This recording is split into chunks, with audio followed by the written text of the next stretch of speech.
Hasi munien dut izena, zurlari profesionala naiz eta olatu erraldoien ehiztari amorratua.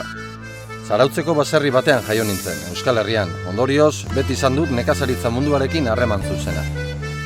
Nire aitzak gure mendibastar zoragarriak erakutsi izan zizkidan arren, gure nortasunez ladatzen duten beste hainbat aspektuen artean, Euskal kostaldeak eta bere urautsi erraldoiek liluratu ninduten.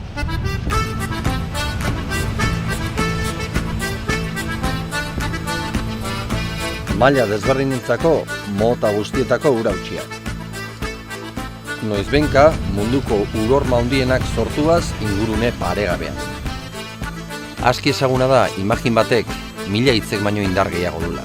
Beraz, jarraian uste zaituzte, 1000 imaginekin nire lurraldea pitxin bat gehiago ezagutu dezazuten.